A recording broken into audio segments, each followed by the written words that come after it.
This podcast contains discussions on sexual misconduct. Topics such as sexual exploitation, abuse, and harassment may be discussed. Listener discretion is advised.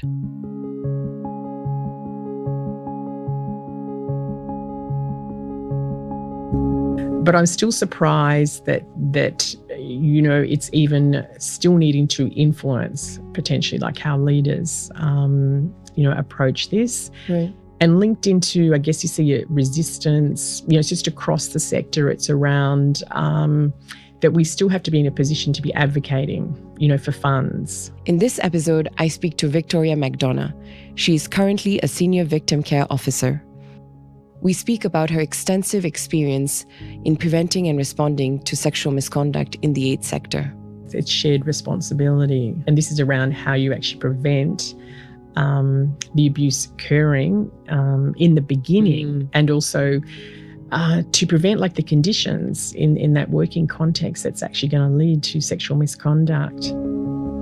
This is the #NoExcuse podcast, discussing the challenges, complexities, and potential solutions in preventing and responding to sexual exploitation, abuse, and harassment in the aid sector, through interviews with victims and survivors, experts, aid workers, artists, and leaders. The podcast is produced by the World Health Organization's Department for the Prevention and Response to Sexual Misconduct. I am Guni Dias, your host and global focal point for the department. Welcome, Victoria McDonough, to the #NoExcuse podcast. Thank you, Guni. So you have dedicated your entire career to the prevention and response to sexual misconduct in the aid sector, close to 30 years. Mm-hmm. What appealed you to pursue this career? Yeah, as you said, like it has pretty much been my whole life. It really comes from a sense of social injustice. And I was sort of thinking back, and it's back to growing up. Like I come from a really big family. I've got 10 brothers and sisters. And I've got like 4 older than myself, and come from a working class family. The experience that I had was sort of honed by just being aware of, inequalities coming from that working class background. Like I was the first to finish high school and also the first to go to university. Like my father had an opportunity at the age of 14 to go on and study. He had a scholarship, but couldn't because he had to support the family. So it was not even not thinking about going to university as a pathway, but there was also resistance in my family. I remember my father was like, why don't you just leave school at the age of 15? Like, you don't need to go on and study. Why do you? And even when I left home then at the age of 17 to go off and study, then he wouldn't talk to me like for 3 months. It's around that sort of resistance. But I'm a pretty strong character and fairly determined. And I was like, I want to go and make a change. And then I studied like social work as well. Also, when I think about it, it's looking at people I know who are close to me, and then also of recent like colleagues who've experienced sexual abuse. So that's a prime motivator. And when I've, continued working this career, I hold these people, really close to my heart. And I sort of think that I want to try to make those changes to prevent, any type of sexual misconduct happening to other people. Talking about my own experience, like when I was 21 and I was newly graduated to my first ever job. And then I experienced sexual harassment from my supervisor, who was a senior person who I was working remotely, like, away from my family. And then even, that happened. And then I went to report it to the head. This is a government, well-respected agency. And then he sexually harassed me.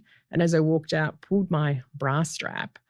So I just go, look, this was a while back, and hoping that nobody, is going to be experiencing things like that. But I still hear stories that this is actually happening, to a lot of people.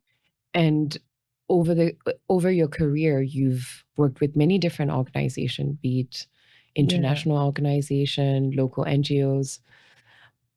What recurring challenges have you seen in addressing sexual misconduct in the aid sector? It goes down to like leadership, really, and also accountability. Like, are the organizations taking this seriously? It's also strongly linked into culture. Like, I know, having worked in this area for a long time, is sexual misconduct, sexual abuse, sexual exploitation, sexual harassment, whatever you want to call it, doesn't necessarily happen like in a vacuum of its own. It can often go hand in hand where there's other forms of harassment, abuse of power, bullying occurring. So that's sort of critical in organizations to be addressing the fundamental, deep rooted causes that are occurring in that organization. It's also moving it from like compliance to, which is donor-led, or, is response to things that have, caught the media attention. But as an organization, truly responding and saying, we take this really seriously and we will do whatever we can to prevent any sexual misconduct occurring. And if it does, like, to be responding appropriately to it. I've seen too often, I guess, like over the years, that it has been, caught up around compliance. So donor, responsibility, or something's happened to the organization, so they respond back. Right. Soon as the media attention maybe could go off, like the changes, then potentially can stop. So it's pretty much led by external factors rather than an internal drive. Yeah, it can. I'm saying not all. Like, I've worked in many different organizations, and you can tell, I can tell where it's actually meaningful as well, and if the commitment is actually there. One of the key things, what I see is, and I've come into different, organizations to ensure that change management actually occurs. But I guess one of the red flags I often see is it's then solely considered one person's responsibility. Coming into an organization, you are the new safeguarding or PCA person. It's up to you to, be solely responsible for making the huge changes in the organization. So that for me is a red flag, because the accountability, leadership, responsibility has to, start at the top. And then, the change needs to sort of flow through the whole organization. Yeah. Have things in this area changed, evolved for the better? I would say yes. There's still like a long way to go. Like, when I first started, I guess, looking at in the international, sector, I then did some pro bono work for one of the largest humanitarian, organizations. And I came in and then wrote the first ever, we would call it like a sexual misuse of power, policy. So this is going back like 20 years ago. And it was in response to the big scandal that happened in West Africa, where, so many different aid organizations, over 90, were involved in the sexual abuse of women and children. So that's 20 years ago. And I remember, as part of, the stakeholder process, like developing the policies, then being in contact, with the key stakeholders within the agency. And at that point, it was that this doesn't happen.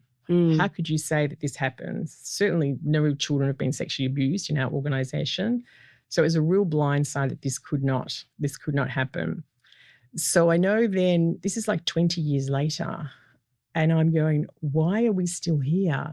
Like 20 years later, like, what have we learned? And, we know the key ingredients, like how to prevent, if you're looking at sexual misconduct, if we're thinking about getting recruitment, correct, the vetting, stop the predators, the design of like good programs as well, ensuring there's risk assessments, training occurs. We know all that, but it's like, why, 20 years later, are we still in this same situation and having the same conversations? So saying that, I have seen, even going back 20 years from at that point, and I was, in particular when I was working in the sector, there was like disbelief primarily that this was an isolated issue. It only happened once, maybe didn't happen again. Right. To, the sexual misconduct is happening all across the globe, every country, every context. And then we've got the responsibility, to protect people. So there's actually no harm that actually occurs. There's also been changes I've seen. I've got a social work background. So I've seen, which is a real positive. Now we're talking about victim-centered approach, which is putting the person, at the center, of any work that we actually do. And then also the use of like trauma-informed, practice as well. So I'm really pleased we're actually then talking about that. I've also seen a lot of changes, which is the link to gender equality and gender inequality. And then also looking at the pre-existing, conditions that can lead to an increased vulnerability for people to be the victim of any sexual misconduct. I've seen a real change, which is really positive. I know when I first came into the sector, people were only focusing, for example, on women. And then there was a change, and then they used the word children, then started focusing on girls, and then now seeing a real change, which is great. Also recognizing that men and boys can be victims and survivors of sexual abuse. And I just go, that is great, because that's being underreported. We know that. I've also seen, there's just been rapid changes, and also looking at, people like LGBTI as well, much more discussion around that. I know I worked in a previous role in every country I had oversight from, covering 22 countries. In every country, homosexuality was illegal. So you can imagine, like, if somebody wants to report something that actually happened. So there's much more awareness, and people actually talking at the higher risks of people, who identify as LGBTI, being able to disclose and getting the support offered to them. So I see some of those like as real positives. Right. And then there's also been additional funding and resources, as I said, like roles, such as myself and in other organisations are now starting to exist, which is demonstrating that the organisations are taking this like really, really seriously. And from your experience, what do victims and survivors of sexual misconduct from aid workers most need from international organization like WHO? They need to be listened to. Like, that's first and foremost, to actually be believed around what they're actually saying. Like safety, safety is so important. They need to know, and this is at the leadership level, we're not just using the term, zero tolerance, but it's around that the organisation's actually going to put in place, whether it's a system or process or something to actually support them. Often when I've spoken to victims and survivors, they actually saying, I just don't want this to happen to anyone else. So what I'm trying to do as well in my role is talking to victim survivors and saying, it's looking at how can we support you, but how can we actually improve what we're doing, what went wrong, and then can you tell me what happened and give some, ideas and recommendations of how we can actually make these improvements. I'm finding that really helpful. I know some of the victim survivors who are coming forward are saying that that's really helpful.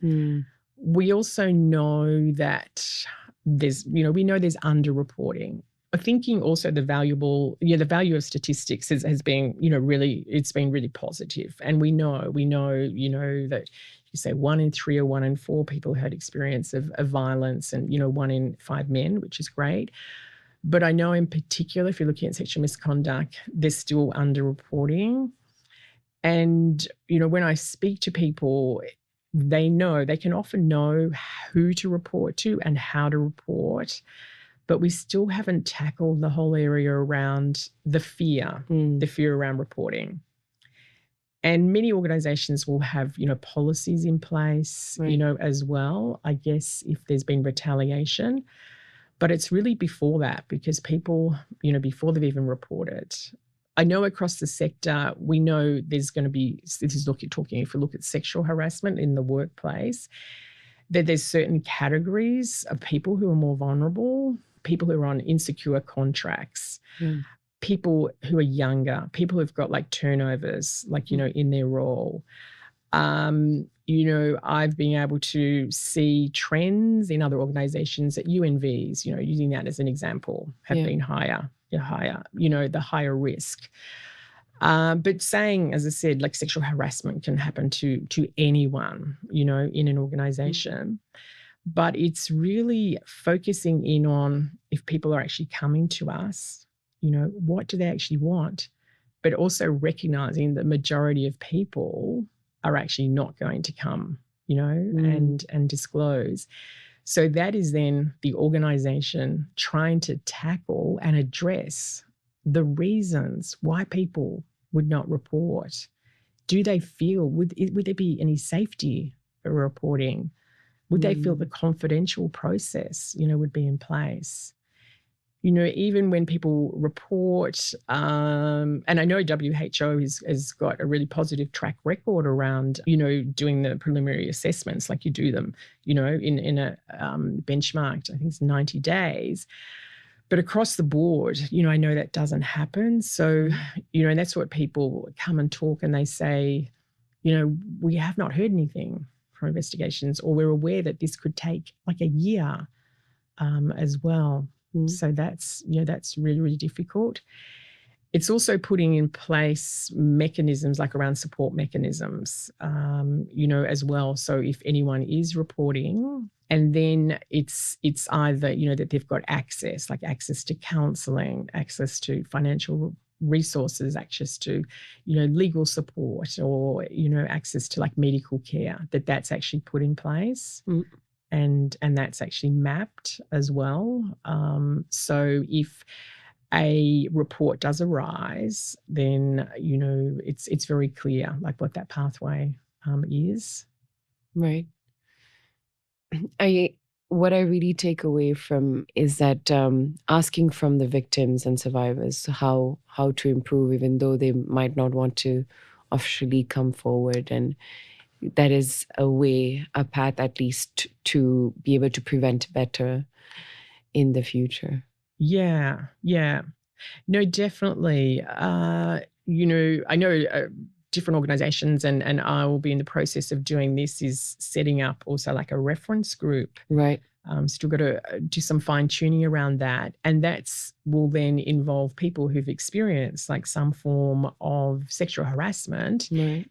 And so when we're designing like the processes or resources or policies or reporting, and then what I hope to be able to do is get the feedback around, what was your experience?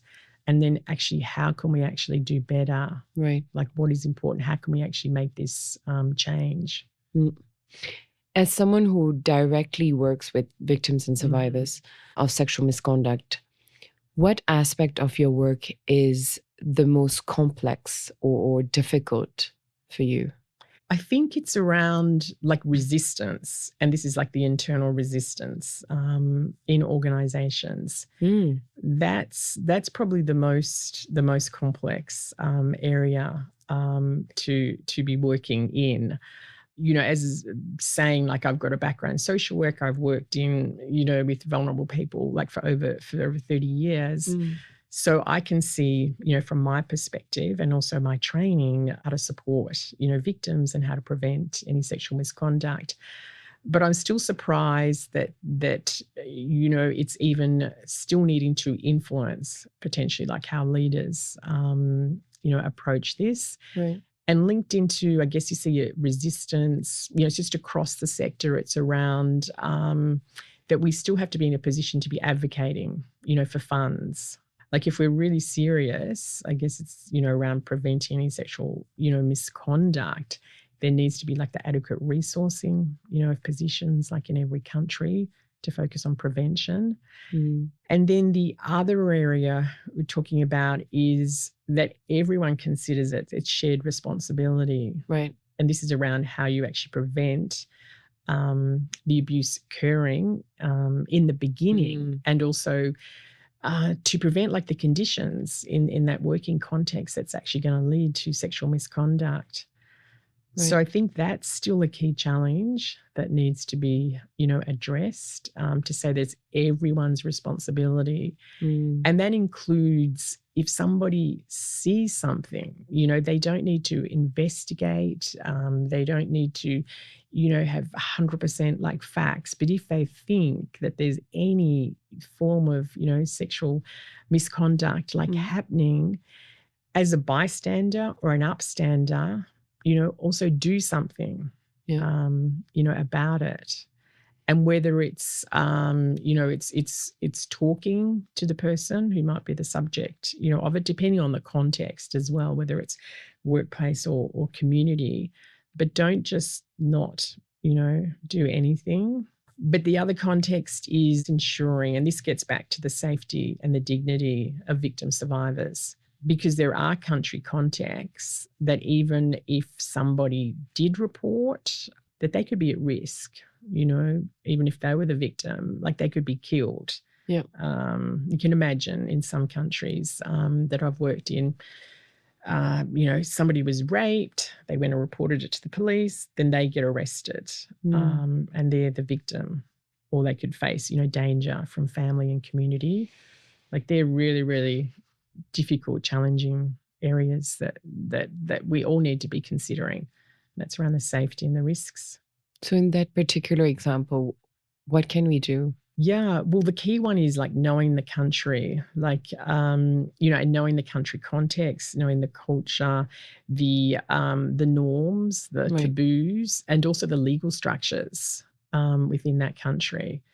And using the example, as I was talking about when I was, working across that Middle East. So we know, the law, for example, that homosexuality was illegal, like in nearly every country.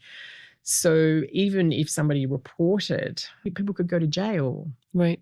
Are there rape crisis centres? Is that they're functioning hospitals? Right. If somebody did report this, for example, a rape, like would they, get the support they actually need? So you focus on support. Yeah. Okay. Focusing on this on the support, but also knowing the realities, within the country as well. Because sitting here in Geneva at the moment, if somebody reported, a rape compared to, another country, I'm just, I could name a couple, completely different response, and it's not safe to even report to the police.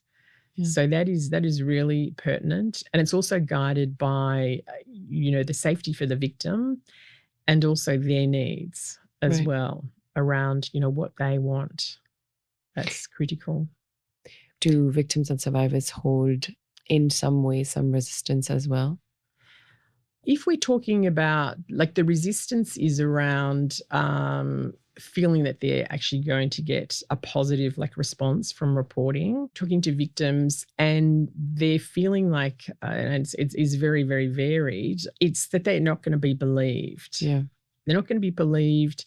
And then also the impact, if they're actually going to report, will actually be worse than reporting, because the impact could be losing their jobs, or being bullied, or being removed, to another area, or missing out like in a promotion. So it's actually around that impact. It's also, I guess, the resistance is around also reporting, because in many organizations is the investigation process is so long. And generally, what can happen, I've seen this happen, is, if particularly the sexual misconduct we're talking about internally within workplaces, and inextricably linked into other forms of bullying and harassment, is the person might say, if they feel confident enough, like no, to the person, the alleged perpetrator. But then it can have an impact, as well on their mental health. And then they find it really hard to work. The performance drops off. And I've seen it unfortunately happen time and time again, where then the report comes through and then the victim gets blamed, and then it becomes a performance issue. When it's actually not a performance issue. It started off, the person was being sexually harassed, And Right. this was like an impact on them. Mm. And then the alleged perpetrator will say, well, no, that didn't happen. The person's actually now making a report because of, their performance. Right. And that's why, we're wanting to not have that person working there anymore. Mm. So, I have seen that happen. So when we're looking at resistance from, the victim survivor's point of view, when they're thinking through what the possible outcomes might be about making a report. And then this is often in the case, I've been involved in a few where there's been like a number of victims. Like I was involved in one a while back, and there were like 15 victims of the one alleged perpetrator, like 15. So that was only when, new person then saw another new person was then the victim of sexual harassment. So they go, we don't want this to happen anymore. So looking at that, I'm hoping that we're now, moving along in the right direction. Like this is across the world. Right. Where women, men, girls and boys are taken seriously. And when people say I've been sexually abused, sexually exploited, sexually harassed, they're actually believed. And as well as being believed, there's actually support that's actually put in place. The psychological support, the medical support, legal support, and they're actually listened to. But also realizing that even reporting, they can be traumatized, through and re-traumatized through the whole, if there's the investigation process, that's actually, there's mitigation strategies put in place to protect them through that. And they can get that. That's also one of the key roles of victim advocate, can support, victim survivor, through investigation process. Right. I'm curious to know what keeps you going in a profession that, requires a lot from you emotionally. What motivates you to keep going at it? It's really people I know across my life who have been victims, and that sense of injustice I had as a young child, in a big family, thinking I want to help people. And I'm still doing that 30 years later. So sort of looking at this last role is sort of going into the golden years of my, career. I'm at the pinnacle, of my career at the moment. And I'm going to give it a really good shot to put in place whatever I can to protect people, keeping in mind, those people that I know have been victims. Thank you, Victoria. You've been amazing at sharing your experience, your stories. We really appreciate you for taking the time to speak to us on the podcast. Thank you very much, Queenie. Thank you for listening. If you have any feedback or questions, feel free to reach out to us at prseah@who.int. Until the next time, goodbye.